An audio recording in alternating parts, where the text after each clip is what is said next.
독일의 권위 있는 식품영양연구소가 발표한 흥미로운 설문 결과가 있습니다. 유럽의 젊은 영양학자들 사이에서 가장 연구하고 싶은 음식 문화 1위로 한국의 전통식품이 꼽혔다고 합니다. 특히 한국의 발효식 보양식에 대한 관심이 뜨겁습니다. 최근 독일 함부르크 대학에서는 한국 전통식품의 과학적 연구를 위한 특별 프로그램이 개설되었고 첫 해부터 정원의 3배가 넘는 지원자가 몰렸다고 합니다. K푸드의 열풍을 넘어 이제는 그 과학적 가치에 주목하는 시대가 온 것입니다. 오늘은 독일의 젊은 식품영양학 교수가 우연히 발견한 한국 장어 요리의 비밀에 대한 사연입니다. 지금 시작합니다. 잠깐만요.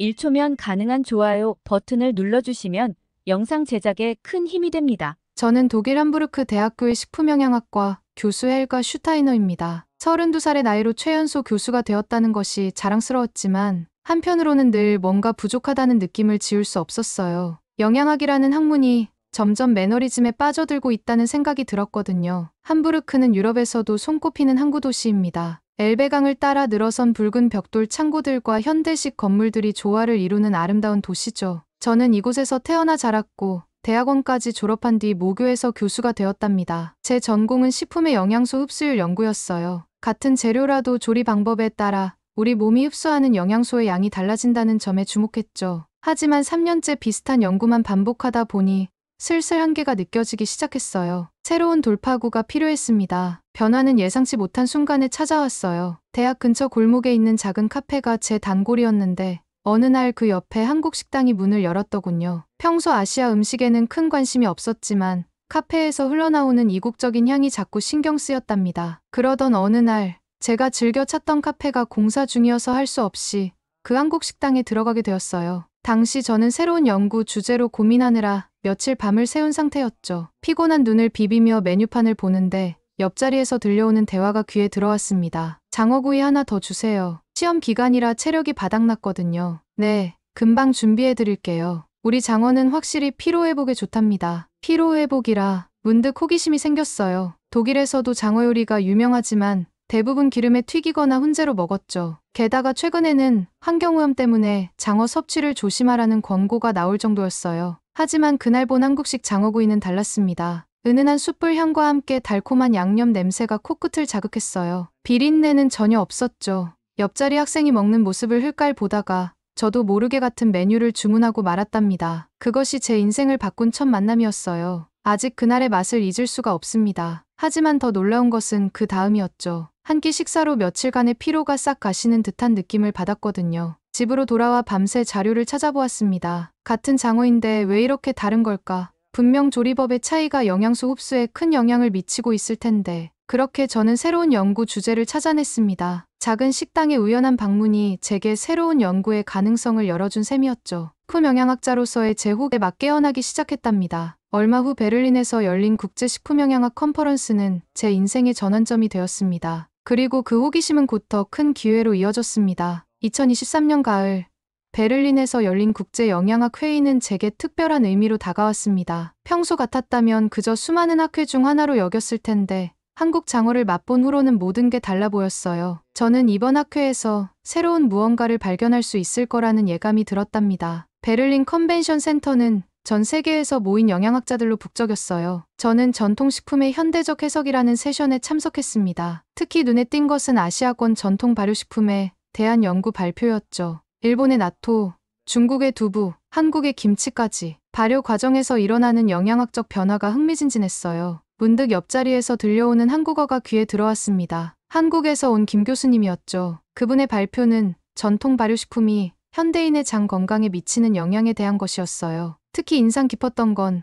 같은 재료라도 발효 과정과 조리법에 따라 우리 몸의 흡수율이 크게 달라진다는 점이었답니다. 발표가 끝난 후 저는 용기를 내어 김 교수님께 다가갔어요. 제가 겪은 한국 장어에 대한 이야기를 들려드렸더니 그분의 눈이 반짝였습니다. 슈타이너 교수님, 장어는 우리나라에서 단순한 음식이 아닙니다. 수천 년간 이어져 온 귀중한 보양식이죠. 김 교수님은 한국의 장어 문화에 대해 설명해 주셨어요. 장어가 단순히 맛있는 음식이 아니라 건강과 활력을 위한 귀중한 식재료로 여겨진다는 점이 인상적이었습니다. 특히 깨끗한 환경에서의 양식 기술, 전통적인 조리법, 그리고 현대적 연구가 잘 어우러진 점에 큰 관심이 갔죠. 실제로 최근 연구에 따르면 장어의 조리법에 따라 영양소 흡수율이 크게 달라집니다. 특히 한국식 조리법은 비타민 A와 불포화 지방산의 생체 이용률을 극대화하는 것으로 나타났어요. 이 말에 저는 큰 충격을 받았습니다. 제가 그동안 연구해온 주제와 정확히 일치했거든요. 더구나 한국의 장어 요리는 유럽의 훈제나 일본의 운하기와는 또 다른 특징을 가지고 있다는 설명에 호기심이 더욱 커졌답니다. 대화를 나누면서 알게 된 사실들은 제 연구에 새로운 관점을 제시해 주었어요. 전통 지식과 현대 과학의 만남, 그리고 문화적 맥락 속에서 식품을 바라보는 시각, 이런 것들이 제게는 신선한 충격이었죠. 그 중에서도 그날 저녁 나눈 장어 요리에 대한 이야기가 특히 인상 깊었습니다. 김 교수님과의 대화는 밤늦게까지 이어졌습니다. 전 세계가 장어를 먹지만 한국의 장어 문화는 특별합니다. 계속해서 김 교수님의 설명이 이어졌어요. 우리는 장어를 단순한 식재료가 아닌 귀중한 보양식으로 여깁니다. 소금구이, 양념구이, 탕 등 다양한 조리법도 모두 이런 관점에서 발전해왔죠. 그런데 이 대화에 끼어든 사람이 있었어요. 제 오랜 동료인 게르트 클라인이었죠. 보양식이라고요. 그건 그저 문화적 미신 아닌가요? 현대과학은 이미 인공적으로 완벽한 영양분을 만들어내고 있습니다. 김 교수님은 미소를 지으며 차분히 대답하셨습니다. 클라인 박사님, 한국의 장어 양식은 최첨단 기술과 전통이 조화를 이룬 결과물입니다. 깨끗한 환경에서 과학적으로 관리되는 양식장, 최적의 영양분 흡수를 위해 대대로 연구된 조리법, 이런 것들이 모여 독특한 가치를 만들어내죠. 그 말을 듣는 순간 제 머릿속에서 퍼즐 조각이 맞춰지는 듯했어요. 제가 함부르크의 식당에서 경험했던 그 특별한 효과는 단순한 우연이 아니었던 거죠. 수천 년간 이어져 온 지혜와 현대 기술의 만남이 만들어낸 결과물이었답니다. 현대 과학으로 증명할 수 있다면 아주 흥미로운 연구가 될 텐데요. 김 교수님의 말씀에 저는 큰 가능성을 보았습니다. 전통적 지혜와 현대 과학의 만남, 그것이야말로 제가 찾던 새로운 연구 방향이었으니까요. 하지만 게르트의 반응은 차가웠어요. 전통이라는 이름으로 포장된 비과학적 접근은 경계해야 합니다. 우리는 실험실에서 만들어진 검증된 데이터만을 믿어야 하죠. 그의 말에 저는 오히려 확신이 들었습니다. 전통과 과학은 결코 대립되는 개념이 아니었어요. 오히려 서로를 보완하고 새로운 가치를 만들어낼 수 있는 존재라는 걸 한국의 장어 문화가 증명하고 있었으니까요. 그날 밤 호텔로 돌아와 저는 한국 장어에 대한 자료를 찾아보았습니다. 체력 보충과 건강 증진을 위한 전통식품이라는 점, 현대적 양식 기술로 건강하게 길러진다는 점, 그리고 다양한 조리법을 통해 최적의 영양 흡수를 추구한다는 점, 이 모든 것이 제 연구자적 호기심을 자극했어요. 베를린의 밤하늘을 바라보며 저는 결심했습니다. 이제는 제가 직접 한국에 가서 이 모든 것을 연구해봐야겠다고 말이에요. 그 결심을 실현하기 위한 첫 단계로 독일 연구재단에 연구 지원을 신청하기로 했습니다. 독일 연구재단에 제출할 연구 제안서를 완성하는 데 꼬박 한 달이 걸렸습니다. 전통 조리법이 영양소 흡수에 미치는 영향, 한국 장어 요리를 중심으로 하는 제목의 이 연구는 제게 새로운 도전이었어요. 특히 예비 실험 데이터를 얻기 위해 한국 식당의 장어 요리를 직접 분석하면서 더욱 흥미로운 사실들을 발견했답니다. 하지만 연구재단과의 사전 협의에서부터 암초가 드러났어요. 전통식품 연구라 담당자의 목소리에는 이미 거절의 뉘앙스가 묻어 있었죠. 슈타이너 교수님, 요즘은 대체육이나 인공 단백질 같은 미래 식품 연구가 트렌드입니다. 특히 베를린의 한 스타트업이 균사체를 이용한 비건 생선을 개발 중이라는 소식도 들으셨을 텐데요. 함부르크 대학 연구위원회의 반응은 더 차가웠습니다. 매달 열리는 정기회의에서 제 연구 계획이 논의되던 날, 저는 처음으로 학계의 높은 벽을 실감했어요. 장어라는 식재료 자체가 문제입니다. 환경생물학과의 밀러 교수가 지적했어요. 유럽 뱀장어는 현재 멸종 위기종으로 분류되어 있죠. 2010년부터는 상업적 수출입도 금지된 상황입니다. 이런 시점에 장어 연구를 진행하는 것이 과연 적절할까요? 게르트는 이 상황을 놓치지 않았습니다. 우리는 더 이상 자연에 한정된 자원에 의존해서는 안 됩니다. 제가 제안한 인공 단백질 연구야말로 미래 식량 위기의 해답이 될 것입니다. 그의 연구 주제는 미생물 발효를 통한 차세대 단백질 개발이었어요. 실험실에서 배양한 미생물로 만든 단백질이 과연 수천 년간 이어져 온 전통식품을 대체할 수 있을까? 하는 의문이 들었지만 위원회의 분위기는 이미 기울어져 있었죠. 슈타이너 교수님의 제안은 흥미롭지만 현재 우리 대학의 연구 방향과는 맞지 않네요. 전통식품 연구는 다소 시대에 뒤처진 느낌이 있습니다. 학과장의 이 말은 마치 판결문처럼 들렸어요. 반면 게르트의 제안은 만장일치로 통과되었답니다. 연구비도 제가 신청한 금액의 2배가 넘었죠. 연구실로 돌아오는 길에 저는 생각했습니다. 과학의 발전이 꼭 전통과 대립해야 할까?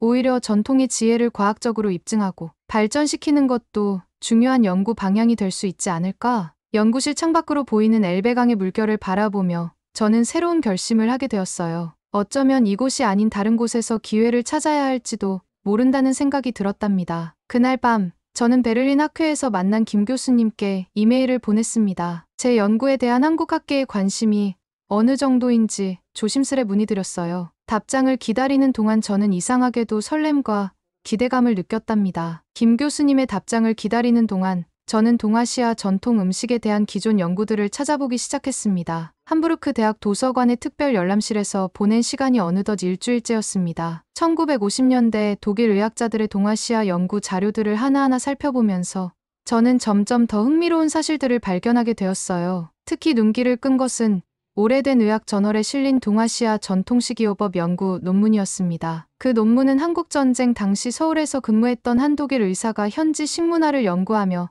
남긴 기록이었어요. 내용은 놀라웠습니다. 그는 부상당한 병사들의 회복 속도가 한국 음식을 먹은 후 눈에 띄게 달라졌다고 적었어요. 특히 장어구이를 먹은 환자들의 회복이 더 빨랐다는 구체적인 관찰 기록도 있었죠. 환자들이 선호하는 현지 음식 중 특히 주목할 만한 것은 장어구이다. 간장과 마늘, 생강으로 만든 양념을 발라 숯불에 구운 이 요리는 훈제나 젤리 형태로 먹는 우리의 장어 요리와는 완전히 다른 특성을 보인다. 그는 장어의 지방과 단백질이 한국식 조리법을 통해 더 쉽게 흡수되는 것 같다는 가설을 제시했습니다. 특히 양념에 사용된 재료들이 장어의 영양소를 활성화시키는 데 중요한 역할을 한다고 보았죠. 자료를 찾는 동안 저는 또 다른 흥미로운 사실을 발견했습니다. 1950년대 독일의 의학자들은 이미 동아시아의 전통의학과 식이요법에 깊은 관심을 보였더군요. 한약재와 약용식물에 대한 화학적 분석을 시도했고 그 효능을 과학적으로 입증하려 했답니다. 특별 열람실의 창가에 앉아 오래된 자료들을 넘기다 보니 문득 깨달음이 찾아왔어요. 제가 연구하려는 것은 전혀 새로운 시도가 아니었습니다. 70년 전 베버 박사가 이미 시작했던 연구를 제가 현대 과학의 관점에서 다시 시작하려는 것이었죠. 그의 연구는 전쟁이라는 혼란 속에서 중단되었지만 분명한 가능성을 보여주었습니다. 장어의 영양소가 조리법에 따라 다르게 작용한다는 가설, 전통 양념의 과학적 효과, 그리고 음식을 통한 치유의 가능성까지.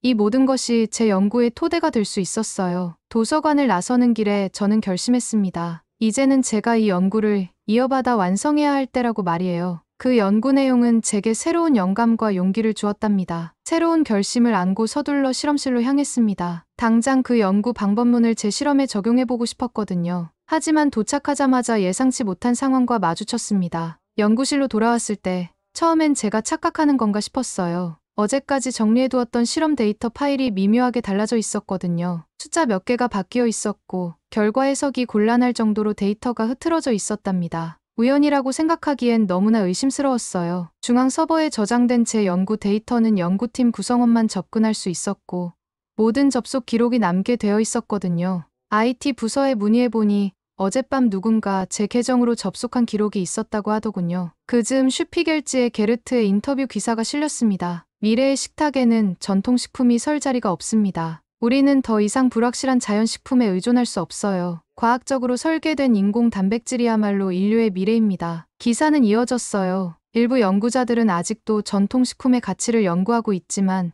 이는 시대착오적입니다. 특히 장어와 같은 멸종 위기 생물을 연구 대상으로 삼는 것은 윤리적으로도 문제가 있죠. 저를 겨냥한 발언이란 걸 모르는 사람은 없었습니다. 하지만 이게 끝이 아니었어요. 며칠 뒤 자이트즈에도 비슷한 논조의 기사가 실렸고 프랑크푸르터 알게마인의 차이퉁에서는 아예 제 연구를 비판하는 전문가 칼럼이 게재되었답니다. 전통이라는 미명하에 과학적 근거가 부족한 연구가 진행되는 것은 우려스럽습니다. 게르트의 말은 꼭 독설처럼 들렸어요. 그는 자신의 인공 단백질 연구야말로 미래 식량 문제의 해답이라고 주장했죠. 연구실 동료들의 시선도 달라지기 시작했습니다. 누군가는 은근히 제 연구의 타당성에 의문을 제기했고 다른 이들은 슬그머니 저와 거리를 두기 시작했어요. 연구비 삭감 압박도 들려왔답니다. 하지만 가장 충격적인 사실은 따로 있었어요. 우연히 복도에서 마주친 IT 부서 직원이 조심스레 귀띔해 주었거든요. 교수님, 지난번 데이터 접속, 게르트 교수님 연구실에서 나간 기록이에요. 순간 모든 것이 명확해졌습니다. 데이터 조작, 언론 플레이, 그리고 동료들의 태도 변화까지. 이 모든 것이 계획적이었던 거죠. 하지만 저는 이미 결심을 한 뒤였어요. 이제는 제가 직접 한국으로 가서 진실을 밝혀야 할 때였습니다. 더 이상 이곳에서 소모적인 싸움을 할 필요는 없었어요. 그날 저녁, 저는 조용히 사직서를 작성했습니다. 김 교수님의 답장을 기다리는 동안 제 마음은 이상하리만치 평온했어요. 일주일 후 연구실 세미나에서 그동안의 연구 결과를 발표하기로 했습니다. 사실 이것이 이곳에서의 마지막 발표가 될 거라는 걸 아는 건 저뿐이었죠. 연구 발표장은 예상보다 많은 청중으로 가득 찼습니다. 제가 독일을 떠난다는 소식이 알려지자 평소보다 훨씬 많은 동료들이 참석했나 봐요. 어쩌면 게르트의 영향력으로 모인 사람들도 있었겠죠. 발표는 1950년대 연구 자료로 시작했습니다. 70년 전 한국전쟁의 혼란 속에서도 그는 한국 음식의 가치를 과학적으로 기록하려 했다는 점을 강조했어요. 그리고 제가 발견한 새로운 분석 결과도 덧붙였죠. 장어의 영양소 흡수율은 조리법에 따라 최대 40%까지 차이가 납니다. 특히 한국의 전통 조리법은 단백질과 지방의 생체 이용률을 극대화하는 것으로 나타났어요. 청중들의 표정이 조금씩 변하기 시작했습니다. 특히 중간중간 제시한 실험 데이터는 꽤 설득력이 있었나 봐요. 게르트의 얼굴이 굳어지는 것이 보였답니다. 전통과 과학은 결코 대립되는 개념이 아닙니다. 오히려 전통 속에 담긴 지혜를 현대 과학으로 증명할 때 우리는 새로운 가능성을 발견할 수 있어요. 발표가 끝나고 예상치 못한 일이 벌어졌습니다. 청중 중에서 마티아스 교수가 일어나 말을 건넸어요. 흥미로운 연구입니다. 우리 연구소에서도 비슷한 관점으로 동아시아 전통식품을 연구하고 있는데 함께하면 좋겠네요. 그의 말에 다른 교수들도 하나둘 관심을 보였습니다. 누군가는 한국의 발효식품에 대한 질문을 했고 또 다른 이는 공동 연구의 가능성을 타진했어요. 하지만 저희 결심은 이미 확고했습니다. 한국한의학연구원에서 온 초청장이 제 책상 위에 있었거든요. 그들은 제 연구에 깊은 관심을 보였고 전통식품의 현대화 프로젝트를 함께 하자고 제안했답니다. 사직서를 제출하고 출국 준비를 하는 3개월은 정신없이 지나갔어요. 연구 자료를 정리하고 비자를 준비하고 한국어 공부도 시작했죠. 그 사이 독일 학술교류처를 통해 한국연구재단과의 공동연구 프로젝트도 성사되었답니다. 마지막 짐을 싸면서 문득 깨달았어요. 제가 가는 길이 틀리지 않았다는 거요. 전통의 지혜와 현대 과학의 만남, 그것이야말로 제가 찾던 진정한 연구의 방향이었으니까요. 떠나는 날, 공항에는 몇몇 동료들이 배웅을 나왔습니다. 그중에는 처음에 제 연구를 비판했던 사람들도 있었어요. 그들의 눈빛이 달라져 있었죠. 이제는 제 연구의 가치를 조금은 이해하게 된 것은 아닌지 하는 생각이 들더라고요. 한국행 비행기 티켓을 예약하면서 저는 특별히 7월을 선택했습니다. 장어 연구에 가장 적합한 시기라는 것을 알았기 때문이에요. 25도에서 3도 사이의 수온이 유지되는 이 시기야말로 장어의 성장을 관찰하기에 최적기였거든요. 활주로를 달리는 비행기 안에서 저는 새로운 기대감으로 가득 찼습니다. 한국에서 시작될 새로운 연구, 그리고 그곳에서 만나게 될 새로운 발견들을 생각하니 가슴이 뛰었어요. 인천공항에 첫 발을 디딘 날, 한여름의 뜨거운 공기가 저를 반겼습니다. 한국한의학연구원의 연구팀이 마중을 나와 있었어요. 이제부터 제 연구 파트너가 될 분들이었죠. 연구원에 도착하자마자 저는 놀라지 않을 수 없었어요. 최첨단 실험 장비들이 가득했고 전통의학 자료들이 체계적으로 정리되어 있었거든요. 현대 과학과 전통이 이렇게 자연스럽게 공존할 수 있다는 사실이 인상적이었답니다. 첫 현장 답사는 유명 양식장이었어요. 5,000평 규모의 이 양식장은 제가 생각했던 것과는 전혀 달랐습니다. 224개의 양식 수조가 빌딩처럼 층층이 쌓여 있었고 모든 것이 컴퓨터로 제어되고 있었죠. 우리는 IoT 기술을 활용해 수질부터 먹이 공급까지 모든 것을 자동으로 관리합니다. 양식장 관리자 박수진 씨의 설명이 이어졌어요. 전통적인 양식 노하우와 첨단 기술을 결합한 거죠. 특히 인상적이었던 건 수질 관리 시스템이었습니다. 센서가 실시간으로 수질을 체크하고 이상이 감지되면 즉시 조치가 이루어졌어요. 독일에서는 보지 못했던 섬세한 관리 방식이었죠. 장어는 예민한 생물이에요. 수온이 0.5도만 변해도 스트레스를 받습니다. 박 씨의 말에는 오랜 경험이 묻어났어요. 좋은 장어를 키우려면 기술도 중요하지만 장어를 이해하는 마음도 필요하죠. 연구는 예상보다 빠르게 진행되었습니다. 한국의 연구시설은 최신식이었고 연구팀의 열정도 대단했어요. 실험실에서 밤을 새우는 날도 많았지만 힘들다는 생각은 들지 않았어요. 오히려 매일매일이 새로운 발견의 연속이었죠. 특히 한국의 연구 문화도 인상적이었답니다. 토론이 자유로웠고 아이디어를 공유하는 데 주저함이 없었어요. 주말이면 한국의 장어 요리를 직접 맛보러 다녔습니다. 남해안의 갯장어 샤브샤브부터 내륙의 민물장어 구이까지 지역마다 다른 맛과 조리법이 흥미로웠어요. 그리고 그 속에서 과학적 연구의 힌트를 발견하곤 했답니다. 그렇게 한 달이 지났을 때 저는 확신할 수 있었어요. 제가 찾던 것은 바로 이것이었다고요. 전통과 과학의 조화, 그리고 그 속에 숨겨진 새로운 가능성을 말이에요. 이러한 확신은 곧 열정적인 연구로 이어졌고, 저는 깊이 있는 탐구를 시작했습니다. 실험실에서 보낸 한 달은 놀라운 발견의 연속이었습니다. 매일 새벽부터 밤늦게까지 전통 양념의 성분을 분석하고 장어와의 상호작용을 연구했어요. 특히 고성능 액체 크로마토그래피와 질량 분석기를 통한 실험 결과는 제 예상을 훨씬 뛰어넘는 것이었죠. 이건 정말 놀라운데요. 실험실에서 데이터를 확인하던 저는 깜짝 놀랐습니다. 간장, 마늘, 생강으로 구성된 전통 양념이 장어의 지방산 구조를 변화시키고 있었거든요. 특히 생강의 진저롤 성분이 장어의 불포화 지방산과 결합하면서 흡수율을 높이는 현상을 발견했답니다. 더 흥미로운 것은 조리법에 따른 영양소 변화였어요. 장어는 일반 육류와 비교할 수 없을 정도로 풍부한 비타민 A를 함유하고 있었는데, 쇠고기와 비교했을 때 무려 40배가 넘는 양이 포함되어 있었죠. 그런데 이 비타민 A의 흡수율이 전통 조리법에서 훨씬 높게 나타났어요. 연구 과정에서 한지우 셰프를 만난 것은 행운이었습니다. 그는 30년 경력의 장어 요리 전문가였어요. 온도와 시간이 가장 중요해요. 숯불의 온도가 너무 높으면 영양소가 파괴되고 너무 낮으면 제대로 익지 않죠. 한 셰프의 말씀대로 저는 온도에 따른 영양소 변화를 체계적으로 연구했습니다. 그 결과 220도에서 240도 사이의 온도에서 7분간 구웠을 때 영양소 파괴는 최소화되고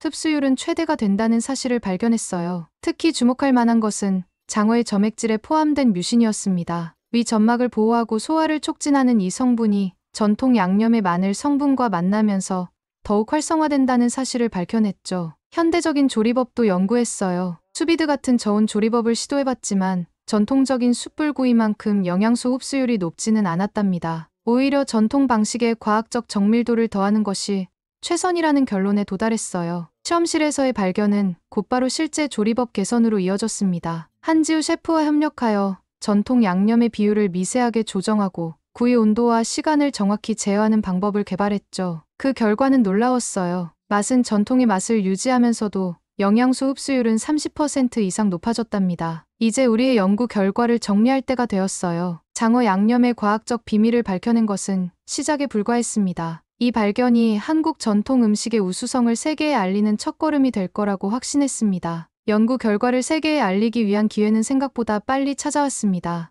6개월간의 한국 연구를 마치고 돌아온 저는 유럽 최대 규모의 전과 현대과학 세션에서 발표를 하게 되었습니다. 청중석에는 유럽 각국의 영양학자들과 식품회사 관계자들이 자리를 가득 메웠어요. 제 발표는 전통의 지혜, 과학으로 증명하다라는 주제였습니다. 한국 장어의 영양소 구성이 일반 생선과 어떻게 다른지, 전통 양념이 이 영양소들의 흡수율을 어떻게 높이는지를 차근차근 설명했어요. 특히 장어의 불포화 지방산과 전통 양념의 생강 성분이 만나 일으키는 시너지 효과는 청중들의 눈빛을 반짝이게 만들었죠. 동양의 신비가 아닌 과학적 사실입니다. 제가 강조한 이 한마디는 다음날 여러 언론에 그대로 실렸어요. 특히 전통 조리법의 과학적 원리를 수치화한 데이터는 큰 반향을 일으켰답니다. 게르트의 발표는 제 바로 다음 차례였어요. 그의 주제는 인공 단백질, 미래 식량의 해답이었죠. 하지만 청중들의 반응이 심상치 않았습니다. 인공 단백질의 장기 복용 안전성은 어떻게 보장할 수 있나요? 자연식품의 영양소 조성을 어떻게 완벽히 재현할 수 있다는 건가요? 예상치 못한 날카로운 질문들에 게르트는 당황한 기색이 역력했어요. 그의 발표가 끝나자마자 여러 식품회사 관계자들이 제게 연락처를 요청했습니다. 특히 유럽의 대형 식품회사들은 한국의 장어 양식 기술과 전통 조리법에 깊은 관심을 보였어요. 전통 식품의 과학화, 이것이야말로 우리가 나아가야 할 방향 아닐까요? 한 영양학자의 말에 많은 이들이 동의했습니다. 제 연구는 단순한 학술적 성과를 넘어 식품 산업의 새로운 가능성을 제시한 것으로 평가받았어요. 그날 저녁, 호텔로 돌아오는 길에 여러 언론사의 인터뷰 요청이 쏟아졌습니다. 과학으로 증명된 전통식품의 가치, 이것은 제가 한국에서 발견한 진정한 보물이었답니다. 대중의 관심을 넘어 이제는 학문적 성과를 인정받을 차례였습니다. 유럽 음식문화 저널에 제 논문이 실리기까지 꼬박 3달이 걸렸습니다. 3번의 심사를 거치면서 데이터를 보완하고 결론을 다듬었죠. 전통 장어 조리법의 과학적 고찰 영양소 흡수율을 중심으로라는 제목의 이 논문은